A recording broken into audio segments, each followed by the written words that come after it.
Hello students, myself Dr. Dharmendra Chourishi from SIRT MBA department.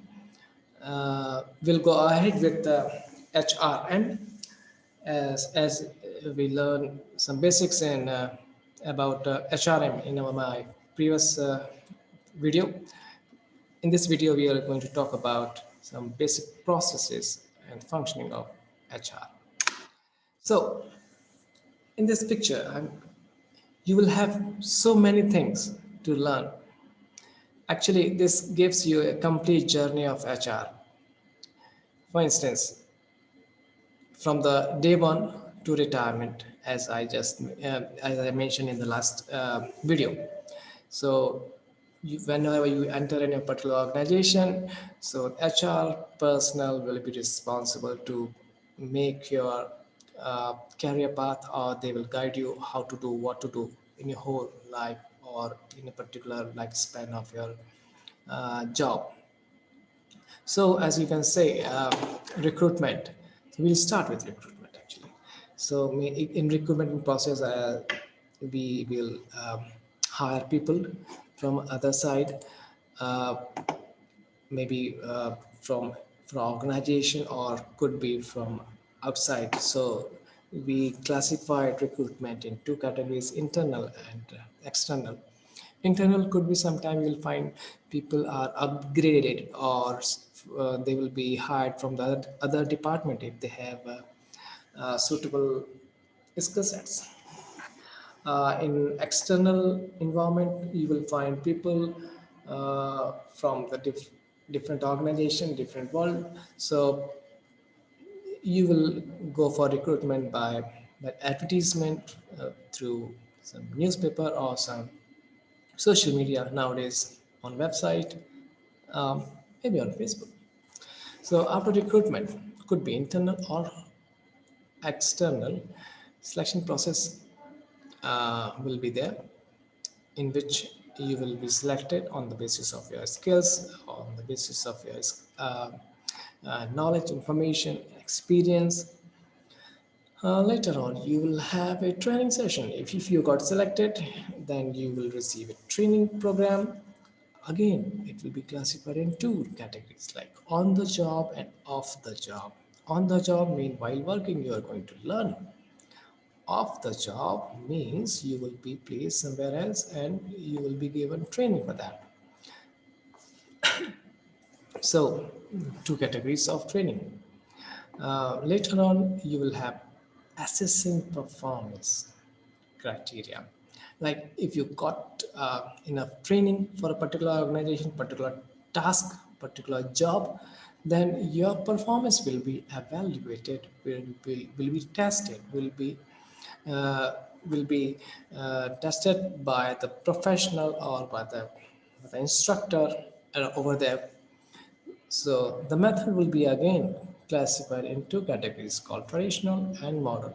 So in the traditional category, they could go for some question answer, could be, or any type of test. Or in modern methods, they may take you to particular place and they ask you to work on it. Or could be they can use some electronic gadgets or something like that. So this is the way how they test your performance, called assessing performance. Motivating factor, you can say. After you clear that performance test, you can say you will having some uh, benefits, some recognition as well. So these benefits and recognition are given only to motivate employees.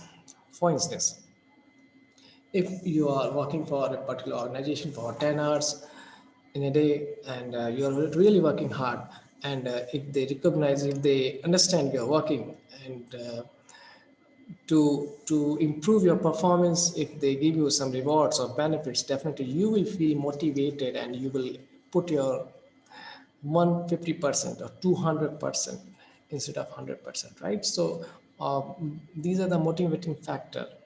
Mostly you will find perks or sometimes they will give you money, direct hard cash money as well.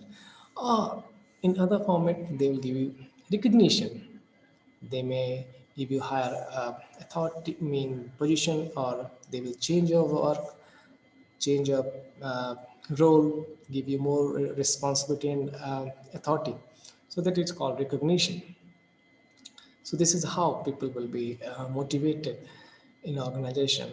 It's quite important. If you will not motivated, you will be in a very slow mode, right? You will not feel enthusiastic. You will not be enthusiastic and positive for the organization. If you get something, some in form of reward or benefits, you will think, okay, what I am doing and I'm getting its benefit as well. So you will work accordingly, compensating. I mean, but if employees will be working for organization and he will get money in exchange, compensating. Could be in wage, could be salary, could be in another reward. So this is the way how uh, market works. Next is maintaining labor. Maintaining labor relations. So, as I was mentioning in the last video, we have to have a good relation in organization, mean friendly relation, mean healthy relation. Each and everyone should have a good coordination and cooperation. So the relations between manager and supervisor and employees and laborers from top to bottom or peer to peer must be healthy. So there will be no chances for conflicts and disturbances, misunderstanding, like this. Definitely, if the relations are healthy, then the performance of work will be improved. And finally, the organizational point of view, it is also good. Like ultimately, if all work together with a good coordination, then organization will be benefited. Next one is healthy welfare and safety of employees. This is also a work of HR. I mean, in this chain or process, in this step, HR people will be responsible for health issues, welfare issues, and the safety issues of organization, people or employees. So it is their duty to have to maintain uh, hospitals, clinics. In welfare, they have to have some clubs, something like that, so they can entertain themselves or with the families. For the benefits, they have to do something. So again, it's like these are the motivating factors. And for the safety, it means like where they are working, it should be safe enough to work. Otherwise, it will be hard. Compliances to labor law. I mean, they have. It is also duty of HR to provide, support for the legal issues, even labor law. So, if employees are facing some problems, then they should aware them, or they will let them know what exactly they have to do. Uh, let's go ahead. Core responsibility of HR. Right? Basically, you'll find planning for staffing needs. So this is the basic responsibility of HR. Like whenever we always have a word like HR people will take care of employees from recruitment to retirement. So they will be responsible for the complete journey. So the planning for the staffing will be needed, or it could be as per the requirement of the organization, like according to the type of job, type of organization, type of project, how many employees are required. Required. So staffing mean on the basis of requirement they will go for staffing. So this is how HR works. Next is employees recruitment and selection. So as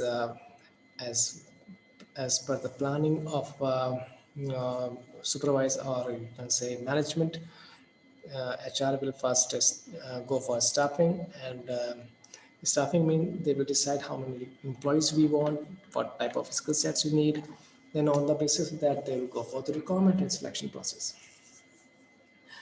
Simultaneously and accordingly, they will have a compensation and benefits. So this is also the core responsibility of HR to provide suitable or fair compensation and benefits to employees. This is also most important part, employees training and performance evaluation. Like time to time, it's a duty of HR to provide training and development programs, workshops, seminars to enhance their capability to have updated skills, so they can employees can update their skill set as well. So this is also core responsibility of management, HR. This is also one of the best picture I got for the role of human resource officer, like how HR people are responsible for different uh, categories, different sections. You can see from here, like if we divide HR manager in four categories: administration, HRD, personnel, and IR. So you will find in administration, manager we will have they will take care of canteen, medical, transport, public, and legal issues. In HRD, training, counseling, and appraisal. And appraisal again, performance appraisal and potential appraisal. So this is how HRD works. Personal mean individual work. So in HRP, human resource process, recruitment and selection, job analysis and design, compensation and orientation, and placement, as we just talked about. And IR, this is also very important, destination manager, safety and healthy, welfare, and grievances, industrial relation. As I was just mentioning before, we have to have a very good relation with the employees, with colleagues, with all levels, could be top to bottom or peer to peer. So this is the duty of HR or IR, you can say, industrial relation manager, to provide these healthy relations so they can control grievances, and definitely the rate of risk or accident will be decreased if all employees have a healthy relation, coordination, and cooperation.